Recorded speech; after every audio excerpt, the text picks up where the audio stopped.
Hey, all, welcome back to the Awesome Life Podcast. I'm Karen Stultz, your host, and this is where we have amazing guests to inspire and give you resources for creating that awesome life.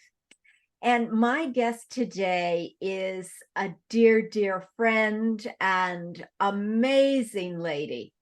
Her name is Allison Hammond, and I am thrilled to have her here. Let me share a little bit why, because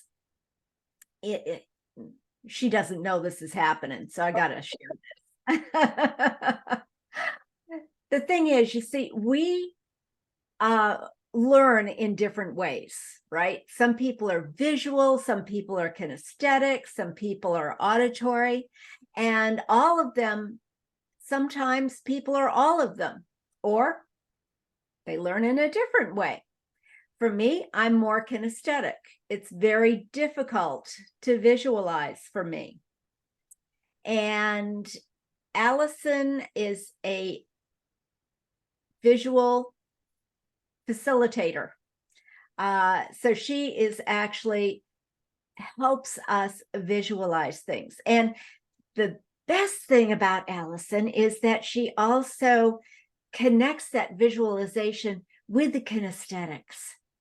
And when she did it for me, it was like, dang, that's it. You've read my mind. This is so cool. So let me read you a little bit about Allison. She is an educator. She's created the responsible people and company to help people and groups design plans through the processes using a visual facilitation. This comes from lifelong passion for bringing people together in a community for better lives. From a young age, Allison recognized that all people have a unique gift to share. Having a dancer's heart, Allison loves to be creative and use art to communicate, which fosters her love for using visual facilitation, and that brings people's plans to life. And I'm a testimonial to that. As a natural-born teacher and facilitator, she guides people through meaningful and deep conversations to discover their attributes and their visions for the future and how to get there as a community. So thank you, Allison, so much for being my guest on the Awesome Life Podcast. Thank you. Oh, so Allison, how did you get into visual facilitation? Can you tell us more about that and how you got into it? Well, what I've learned about myself is that throughout my life, I've ended up in the role of facilitator, leading meetings. I like to do that. I like listening to different ideas and helping people synthesize information. And about 13 years ago, I went to a training in Toronto with an organization called the Inclusion Network that trains people to do, this is a path and maps for people that experience disabilities to plan for a life in the community with their friends, family, any kinds of specialized workers that they have. And the first time I did a path for somebody, I knew this was my calling. Funny thing is, I'm like many people who were told when I was younger that I was not good at drawing or I wasn't really good at art. In fact, my kindergarten teacher told me that I didn't finger paint correctly. Oh, no. So I am like many people that grew up, and just because I couldn't draw, you know, beautifully, automatically, that wasn't my gift. I can draw, I can make marks. And so I just started doing this visual facilitation. And over time, I have gotten much better at my drawing. I've now taken more courses in more different processes for visual facilitation, as well as I like to give credit now to a woman named Brandy Agerbeck, who's in Chicago. Her business is called Loose Tooth Studios, and she actually trains people to do visual facilitation or visual thinking from all over the world. And so through her, I've actually even honed my skill and gotten better.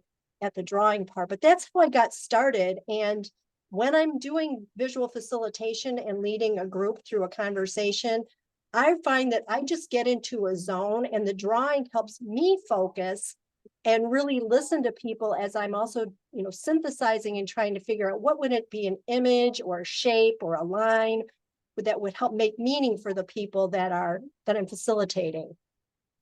Oh, that is so cool, Allison.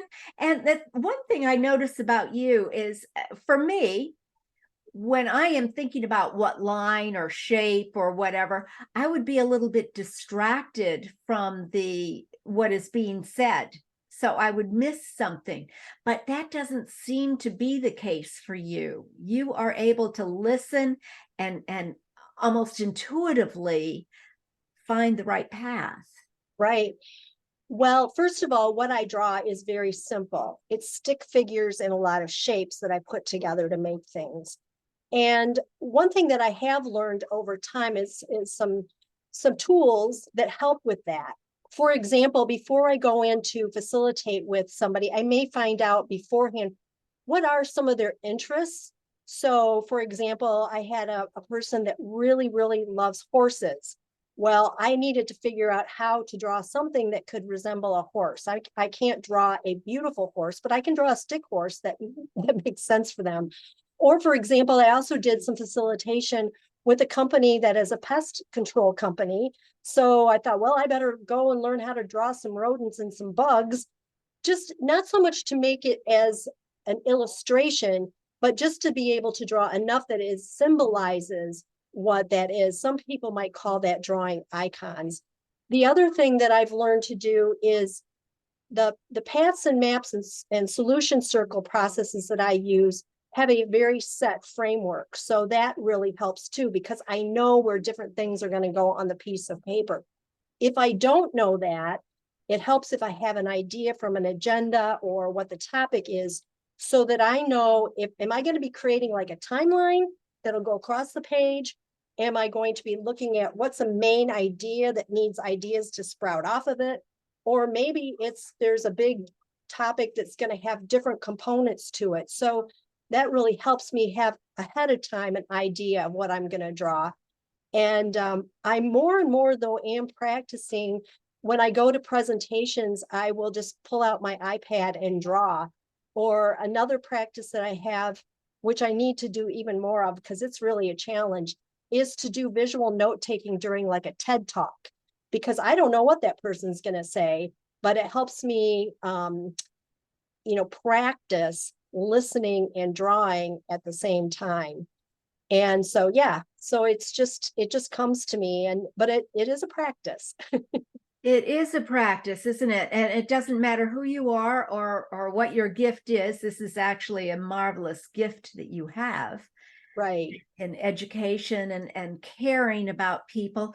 But it does take a little bit of practice and learning how to do things. And one thing, you do businesses, small businesses, large corporations, or mostly, I know your heart, but I'm Yeah, going to let you we are tell going what to your talk heart about is. that. So whenever I would do visual facilitation with a person with a disability and their family, when I first got started, someone in the room would say, I need someone to do that for me.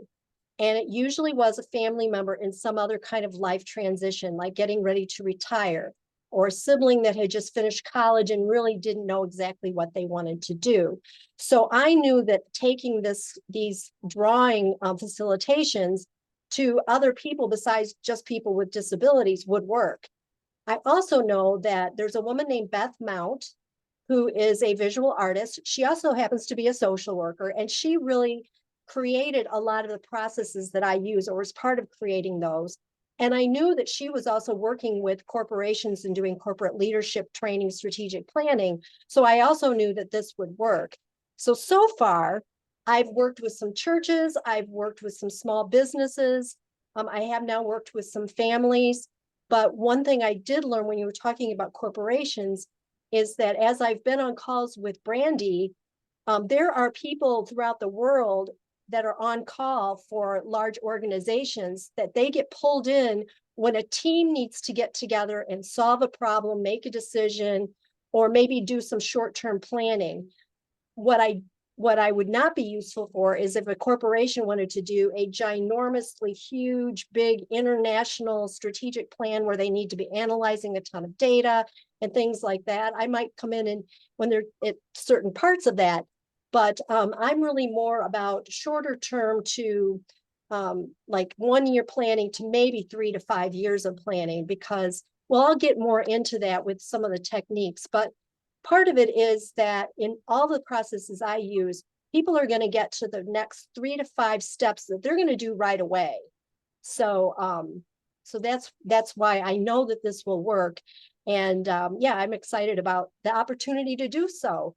The other thing that visual facilitators do, and maybe what people have seen more of, is they go to conferences or meetings and they do what's called visual note taking, or sometimes people call it sketchnoting, where they are in the room where the speaker is speaking, and then they're drawing what the speaker's talking about. Or if the speaker is leading a conversation, they may be drawing to capture what the audience is also saying, so that at the end, there's an image that people can take pictures of and take with them to remind them of the conversation. And right here, I'm going to say one thing that I always need to say that sometimes I forget, is what I do is called drawing as a verb. I'm not doing drawing as something that's going to create a piece of art that you're going to hang in a museum. I'm also not a graphic designer. And that's why I switched from graphic facilitation to visual facilitation, because people were getting confused and contacting me about doing some graphic design, maybe for a book or for their logo. I can certainly get their ideas down, but that's a different kind of drawing. That's drawing as what we call a product, to produce something that is going to be either sold or used for something like that. Well, exactly. Thank you for that differentiation, because it is what first comes to mind when you think about design. Right. However, what your unique, amazing skill, and our listeners could really benefit from, I think, is on the individual family level, because it's almost like you're a team builder. And really, when we are in our families, when we're dealing with a disabled child or aging parents or relationships, even any kind of relationship, that is where you are able to come in, if I understand correctly, and create something that is, what am I trying to say? It keeps things peaceful, energetic, and moving forward, as opposed to the conflict that can also often come in. Mm-hmm. Yes, Karen and I have been talking. One of my passions right now of people that I have worked with and I would like to do more, because I really believe that this could be a huge service. In fact, I was listening to NPR again, reminding us of the demographics of people that are in what's called the sandwich generation. People like myself of a certain age who have parents that are aging and needing to make decisions about things. And then they may also have children that are approaching college age or getting ready to launch into their lives that can take up some time, or maybe they even still have small children. But what happens is that often in a family, there will be one person who becomes the hub of all that activity. And in general, it tends to be a woman, and it tends to be the oldest daughter in a family. And what can happen is that person gets so busy in helping, seeing what needs to happen with the parents, worrying about their children, and and most likely they also have their own job, are so crazy busy that they don't take time to pause and ask for help. The people around them may notice that this person is very stressed out and running around and trying to get everything done, but they don't know how to help And so what you end up with is somebody trying to do everything, and everybody starts getting kind of frustrated. Not just the person that's doing everything, but the people around them that are maybe getting the the backlash from that person's frustration, as well as wanting to help but not knowing how.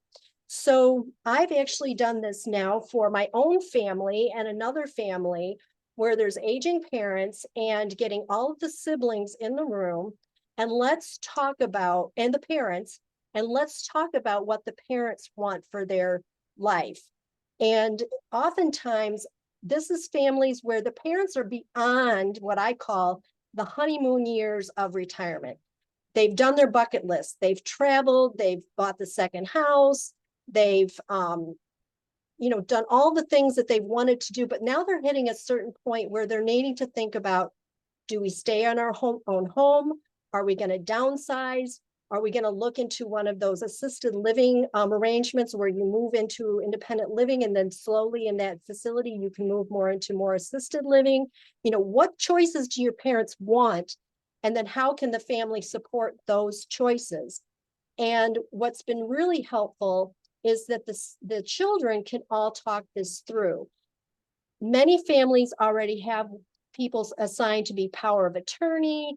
They've done all the financial planning. They've got all of the legal documents are all sorted out, but nobody's having these conversations about the actual relationships between people. So one thing I like to say is, one family I worked with, one of the kids was already the power of attorney. None of the other children even knew what that meant.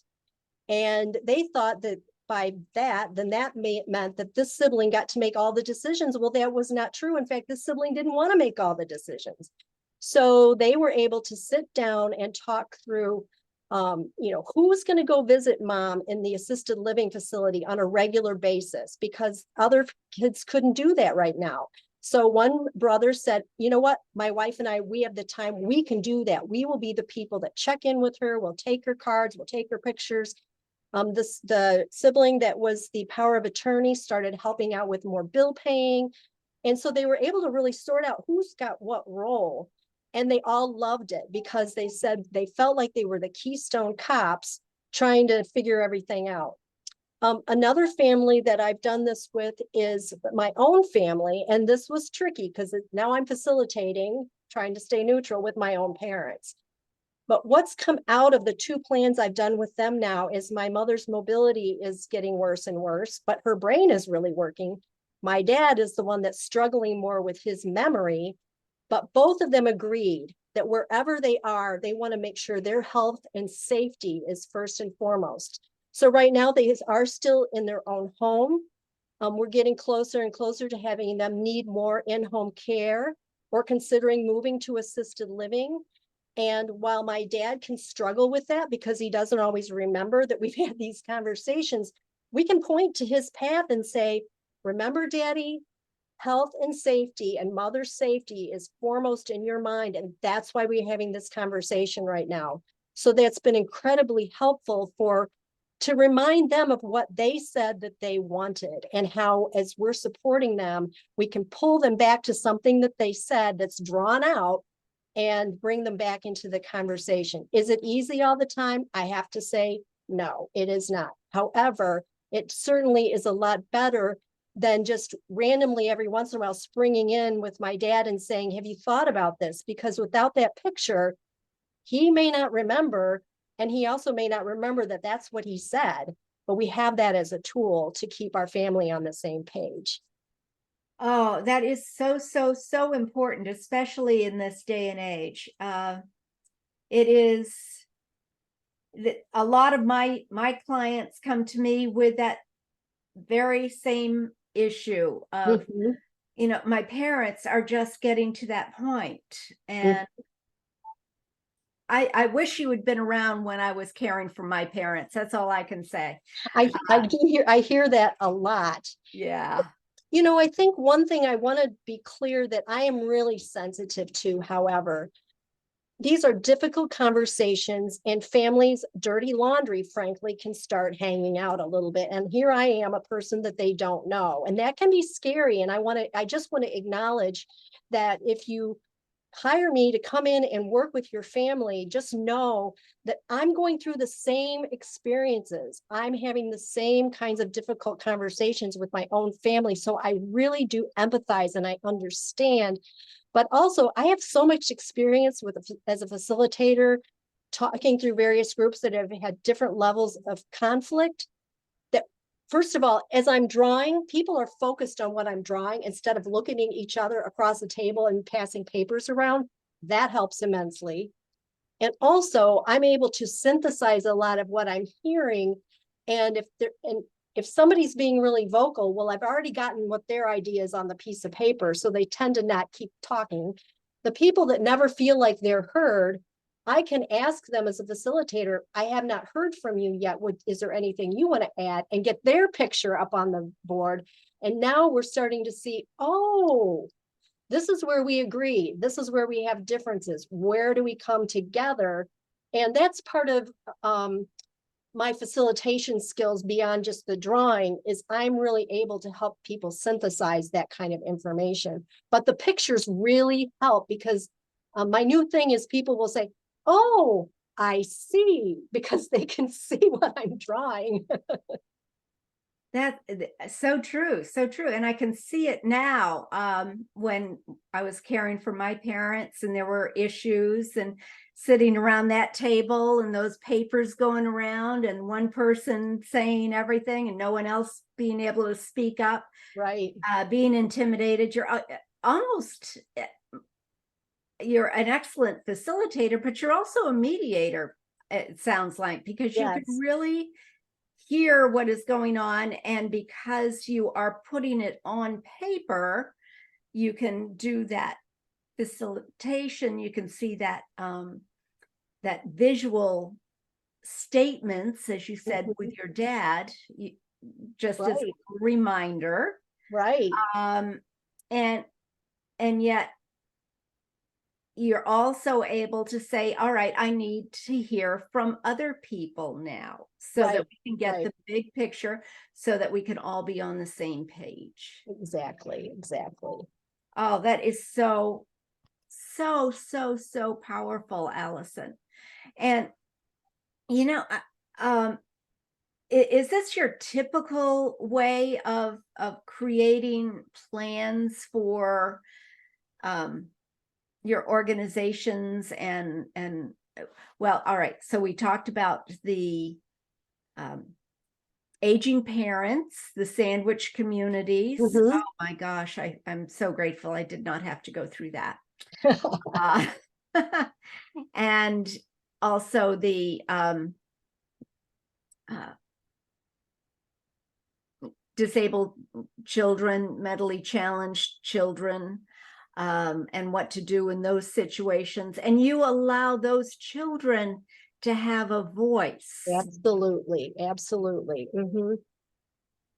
Yeah. So, how do you do something like that? How do you create planning for, because especially when you have I'll just say a mentally challenged child, um, and there are certain things, the parents are at loose ends. They are being told what the medical community will do, can do, and they say, but that's not what I want. But I'm also at my wit's end. What do I do? Do you have any tools or thoughts, or how would you handle something like that? Sure. Well, I have worked with a lot of the families that I have worked with have children who are at that upper teens, early adult age. And first of all, when I work with people that experience disabilities in general, I get to know that person. And that's really important in those situations, because I need to understand how they communicate. Some people can speak verbally very well. Some of them struggle with verbal communication. And so it helps if I know them and I know how they express themselves. I actually have a tool that I use, that I go in and can work with a family to find out what works and what doesn't work as far as communication. So there's some other tools that I have in my toolkit that I'll work with the family beforehand. Another tool that I really love to work with families, and this would actually work for a lot of families, is, so what are the things that this person is doing for themselves and for people? And what are things that I'm going to back up. Who is doing things for this person? Usually it's the parents, the teachers doing for. Who's doing with? And often when we've got somebody who's going to move more and more into the community and become more and more independent, it's really important that we move a lot of those fors, what's being done for them and who are they doing it with.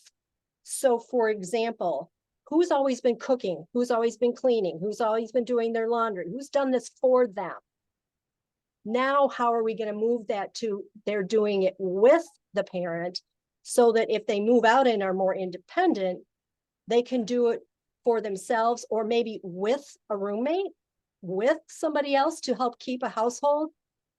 That's a really important piece and very eye-opening often for families when they realize, oh, we really have been doing everything for the person. They think they're doing it with, but really it's the person's in the room while they're doing it. So that's a huge tool that I use. And then some of the other tools that I use that I can use for anybody, actually, a big one is called a path. And that's to do some planning for what do you want your life to look like in a year? And this always also works really well with somebody thinking about retiring within the next year, or like with my mom and dad, what do you want your life to look like in a year? And so we outline what is the picture in a year from now. And then we back up and say, well, what's going on right now? What's working? What's not working? And then we move into the part I really like, where we literally pause and we list what are the gifts, skills, knowledge, other resources that we have right now that we can use to move us forward, so that we're not making plans based on assuming some resource is going to be there that's not there, because that happens a lot in planning. And then we go forward, and there's a couple ways I can do this, but in general, we come up with what are the next 3 to 5 steps that are going to happen right away, like within the next month, that are going to launch you toward that 1-year vision. Because I find that in a lot of other planning tools, you list all these things that are going to be done, and you may even give it a deadline, but often that's like the deadlines are broken up and like, well, what's the deadline in 6 months? Well, you've got to launch these first things right away before you get to 6 months. And actually, in some of the plans I do, we may break it down and say, well, what do we want things to look like in 6 months? But in general, it's what gets people into action is knowing what are those 3 to 5 things we are going to do right away that's going to get us moving. I have another tool that I'll real quickly talk about that's really great when I work with families or when I work with businesses. And the name of it comes from a process out of the University of Missouri at Kansas City, and it's called a future trajectory, which I laugh because doesn't that sound like something, I hate to say it, that a university named it. I've been trying to think of something simpler to call it. However, the really cool thing about this tool is while you're talking about where you want to go, what's going on now, what are your next steps, you also talk about what do we not want to have happen in a year from now. So for example, with somebody with a disability, a year from now, we don't want to be living in a group home anymore. Our idea is to live in an apartment with a roommate. I don't want to be in a group home anymore. Then when we talk about what's working now, you talk about all the assets that this person has that's working for them. And then you can talk about what's not working that's keeping them from moving into that apartment more independently. Then your steps come out with same thing. What are you going to start doing right away? But you also talk about what you're not going to do. So maybe it comes to that doing for and with thing. Maybe mom's not going to do my laundry anymore. I'm going to do my laundry. What's not going to happen is mom doing my laundry. It makes it very clear what we are going to do and what we're not going to, what I call rabbit trail off and doing the same things we've been doing, because those things don't work. And it makes it very clear. So I really do like that tool. And when I work with businesses, it's also really helpful, especially in that part about what are we not going to do anymore? Because you can identify what are the things that just don't work anymore and we're not going to do them anymore. And that can be really a hard conversation because some of that might be something that was very traditional, but you're recognizing that system doesn't work anymore. So that's one of my favorite tools to use in a lot of different situations, is a future trajectory. I love that. And you have a way of seeing that too, that future trajectory, that bringing it into perspective and allowing people to see things that they can't see for themselves. Right. I know that you did it for me, and it was like, all right, I don't have any of these things. And with your drawing, it was, oh my gosh, I do. Wow, this is Uh-huh. so cool. And I'm at the center of things. And that is so wonderful to be reminded of that, that we Mhm. all have that inner power, we have that inner strength. And we have those resources that do affect everything around us. Exactly. I am thinking too, you help families and relationships of all kinds, and businesses and team facilitation. I see a huge place of helping coaches like myself with that future trajectory. I love that. I think that is so great to be able to move forward. Mhm. Each day we have to move forward at least 1%. And in very short order, you are living the awesome life that you want to live. I am. I get to do what I love to do. And isn't that the best? It When is we it love is what we're doing, we absolutely never the work a best. day in our life. Yeah. And the hard thing is that um most people have never heard of what I do, and they don't understand it really until they see it. And but yet once people experience it, then they start talking about it. And so yeah, so it's taken a while for what I'm doing to launch. I did want to back up. I can This kind of planning really can be done for in so many different situations with the visual part. My facilitation skills, and then also the drawing, because what we know is, you were talking about learning styles. Most people are actually visual thinkers or visual learners. You hear anywhere between 60 to 70% of people. And then there's people that are more auditory learners. And then there's people that are kinesthetic learners. And you mentioned that you're a kinesthetic learner. What I've heard from people that tend to be that versus just visual is because I'm up and moving. And sometimes I have people in the planning, they actually are participating by putting things on Post-it notes and sticking it around as we're gathering ideas before we're going to do the actual planning. It gets people up moving and doing things. And because I'm moving, it gives them something to look at that's movement, and not something that's stagnant, like just black and white words on pieces of paper. Or even, a lot of people do visual note taking when they take the sticky easel paper and stick it on the wall. But in general, most people, what they do is they'll start just making a linear list like this, that may or may not show relationships between the different ideas. Or there's not icons that are helping people that are more visual, make more meaning with the words. And so that's one reason why it helps so many different kinds of learners. The other thing is that I I was listening to something around visual facilitation, and I need to find the source. I can't find it. But visual facilitation planning takes 40% less time than typical planning. And that is because people are focused and engaged and participating. They're not wandering off. They're not looking on their phones. Well, I don't, honestly, I don't care. People are looking at their phones. If they're looking up something and they're not, I'm kind of good with that. That's the world we live in. However, I will say that I find people are engaged. The other thing is, because we're doing the visual, there's auditory because we're talking, and I'm moving for the kinesthetic. 80% of people remember more about what we talked about. So not only do they remember what the plan is, but they remember, oh, that's why we said we're going to do it this way versus that way, because they participated in a conversation. So that can help in the long run when people get together and say, why are we doing this? And I'd like to share a quick story with that Pest Pros, my friend's company. They were flipping through their strategic plan that I had done visual notes for, and then they had it also in written form in a notebook. And they couldn't find something. And one of her employees finally looked at their plan that's hanging in their team room and said, it's right here in Allison's picture. So they didn't even need the notebook they're flipping through. So I love that as just an example of how it can really be powerful for the group and to keep moving forward.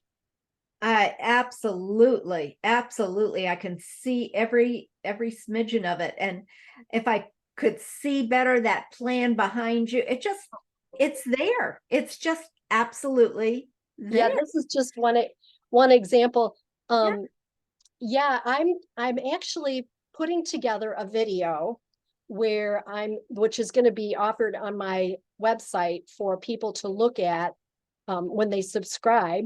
And so I actually draw in that video. I've got a piece of paper and I draw on my whiteboard. And as I'm talking, I'm drawing. And then I actually sometimes erase and keep talking and then draw more. And I'm getting really good feedback from people that have seen my draft of that because it really shows more about what I'm doing. I'm also getting bolder at showing up at virtual networking events and just having my blank paper behind me. And if there's a presenter, I just start drawing what the presenter's saying. And I'm finding that people go, wow, that is really cool. Now I see what you do. See again, right? See again. So you can do this virtually for any company, any person, any group of family, or in person. So I have done virtual. There are limitations to that. Obviously, if you're in a family group, it's better if people are in the room together. However, I have done some with some people coming in virtually. I actually, with people with disabilities, I've been doing some people virtual since before the pandemic. We used Skype, if anybody remembers what that is. But yes, when I do visual facilitation for an individual or a group, it really doesn't work if you get more than 9 people in the room. And the reason for that is the squares on the screen start getting smaller. The other thing I have to do is remind people to do what you can do in Zoom is called pin my screen. So if you pin my screen, then I'm the main screen and you can see better what I'm drawing. And then I teach people how then you can also go back and unpin me so that you can see each other. Which reminds me, that's why I don't use at this point technology. Like there's ways that you can do an iPad. There's ways that I can do a desktop camera. I've used that before. The whiteboard in Zoom does not work for drawing. It's too clumsy. But what I find is then I have to share my screen and then people can't see each other. So I'm finding that I'm just as, it's just as well for me to have my big whiteboard behind me and move it up really close to me and try to draw as big as I can. And sometimes, I'll actually take my laptop and move it up closer to what people are seeing. I find that when the technology is not working, that is so distracting to me and to everybody else. So I'm finding that good old paper and my markers. Trusty markers. And my smile mug. This is what I draw. That's the technology. That's the best. And the other thing that I love that you do is if it is virtual, you take a photo of that finished product. So right. Tell us more about that. Yeah. Well, so far, when I have drawn something for someone virtually, they have been just fine with me taking a picture of it. And I clean it up a little bit and then just send them that picture. And then they can do with what they want. They can get it blown up. They can print it on little cards. They can do whatever they want to keep it with them. They can make it, you can make it your lock screen to remind you on your phone. But some people do want the actual drawing. And what I've learned is it depends on where you live as to what the cost is for that. So I've split the cost with people when it's been very expensive, or I have, or actually the person has said, let me just pay for that. it's the tubes to send these in are expensive, and the postage is unbelievable to send those tubes. It's crazy. The last one I sent to somebody, it was $34. And that's, that's not inexpensive to send. So fortunately, most people say, just send me the digital version and I can blow it up if I want to, or I can do what I want with it. And it's a lot more economical. And for a large business to be able to have that physical drawing put up in their team room, Right. is so key to keeping people reminded. We need the daily reminder. Right. As you're saying that, Karen, that's a learning for me. I'm thinking that if I did something and the company really wanted the large copy of it, I probably would work that out somewhere within their cost to get that to them so that they can have the original if they want it. Yeah. Yeah, because it's crazy how the difference in when I've priced it out, depending on where people live, what the shipping is. Well, that's so true, so true. And your love, your caring, it comes through. Your abilities just come through so loud and clear. Thank Isn't you. it great? Allison is just so wonderful in everything that she does. She has like I said, we have known each other for a while now. Yeah. I've seen her grow. I've seen her visual facilitation grow, and I held off. I have to admit, I was playing, well, I've been around here a long time. I know what I want. I don't need anything. But when I needed it, I asked Allison, and she was gracious enough to guide me, to share with me. And I thought, whoa, you don't know what you don't know. Right. I say that I'm the iPhone of planning. Who knew we needed iPhones? I love it. Except for Steve Jobs. So Karen, if you don't mind, if we've got time, I'd love to share what the tool is that I used when I worked with you, because that's a really powerful tool that I use especially when I'm getting ready to do a plan for somebody and they're not sure who they're going to invite to be in their community for planning. I actually help people draw out who there's in their community. And I used to do it saying, okay, tell me who are your friends, your family, your colleagues, and that kind of grouping. I still ask people to think about it that way, but I've done it now for other areas that I actually learned from Michael Bungay-Stanier, who has the Advice Trap is the book that he wrote. So who in your life is a warrior, meaning that they've got your back no matter what. They will go to bat for you. The thing is, they also hold you accountable. They don't just act on your behalf and you stand back, like, let them do it. They're also there for you, but they hold you accountable. Then you also have what we call your visionaries. These are the people in your life that know you and they see bigger things for you than you do even see for yourself. And then we have the teachers. Those are the people in your life when you need information or you want to learn something or you know that they know something, you're going to call that person because they've got the right answer. And then the last one is the healers. And again, the healers are the people that you can call that will listen to you when you're going through any kinds of emotions. Maybe you're super happy or maybe you're super sad, either way, but they really can empathize with you and they understand you and they can sit with you, but also they don't just let you stay there because they're helping you heal.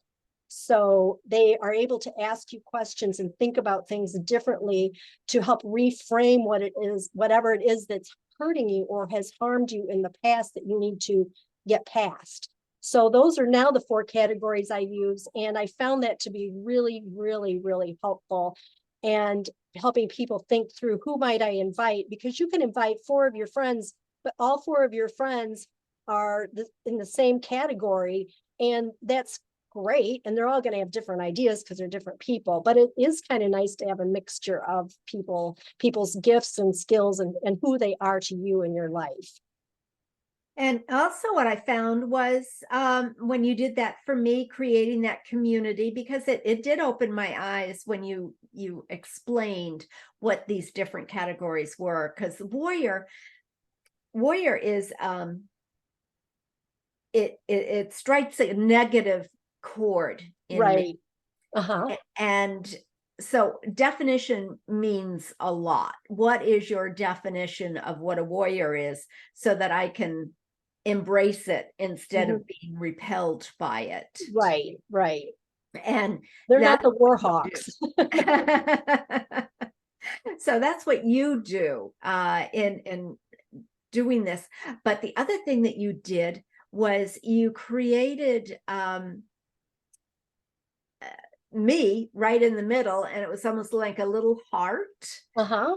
going out, and it helped me realize that some of these people are in every one of those four areas, that Right. one Uh-huh. person or two people could be in every one of those. And how wonderful to have that resource, Uh-huh. Exactly. to have it up on the wall and say, oh, yes, this is where I am. I can reach out to that person. Exactly. Mm-hmm. That is so huge. And I would love, love, love it.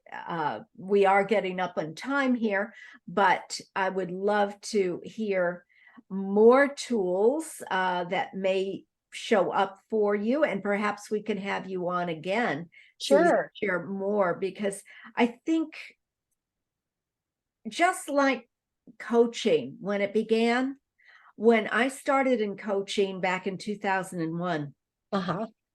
I spent the whole hour just explaining what coaching was. And now it's like, all right, we don't even talk about what coaching is. I just need a coach, right? Right, Everybody knows right, about right. coaching. And it's the same thing with visual facilitation. And visual facilitation is the coming simple, impactful way of changing somebody's life and somebody's business. Mm-hmm. So I am so grateful to know you and know that you're out there on the cutting edge of this amazing tool that is going to serve the world in a magnificent way. Allison, how can people get in touch with you so that you can enjoy Sure. your visual facilitation? Yeah. Well, I do have a website. It's called responseablepeople.com. And it's not responsible, it's responsible. Actually, if I don't know if people that look at YouTube, they can scan my QR code here. And then, and I believe it'll probably be in show notes. Yes, Karen? Yes, it definitely will be in the Yeah. show notes. Yeah. And that's actually probably the best way to get a hold of me. My email address is Allison@responseablepeople.com. And if you get a hold of me, and actually on my website, you can actually click and get to my scheduling tool, Calendly, to set up an appointment to talk more about what I can do for you and have me do a proposal for what the cost would be. Also on my website, go to my blog. I've got, I think there's at least 50 little videos of me talking about the benefits of visual facilitation and all the different ways that visual facilitation can be of a benefit to people. So that's another resource that's there at my website. I do have a Facebook page. I have to say I'm not as active there anymore. And you can also find me on LinkedIn, and it's Dr. Allison Hammond on LinkedIn. It's where you can find me. Oh, that's fantastic. And yeah, all of this information will be in the show notes below. So do reach out to Allison. And it's Allison with two L's, by the way. Right. And she is the most amazing, powerful young lady that I is in my world at the moment. Thank you, Karen. And Back at you. oh, that's very sweet of you too. Thank you. But she can really quickly, easily, gently yet powerfully turn your life around, turn your business around, remind you what is important to you with her amazing facilitation and mentoring, mediating. So do reach out to her. And any last words before we go, Allison? I can't think of any other than one of my big visions for myself is to help other people. If you're interested in learning how to do visual facilitation, you may be a fabulous facilitator and you want to add drawing, talk to me about that too, because I could give you some tips and tricks. I can also point you in the direction of places where I've gotten the skills that I have, because one of my beliefs is that this is the way we should be talking to each other with drawing, because we're finding ourselves in a world where there's so many people with so many different backgrounds in a room. And if we're only using words without figuring out what images, lines, or what have you can help make meaning for us all together, we tend to talk past each other. And so no time like now, let's go back to what the cave dwellers did when they drew on the cave walls before there was written language, and get back to using drawing as marks that can help us make meaning for each other and build community. So thanks again, Karen, for having me. Oh, thank you. Thank you. And listeners, reach out to Allison, and remember, whatever you do, wherever you go, make sure you're living an awesome life. Bye-bye for now.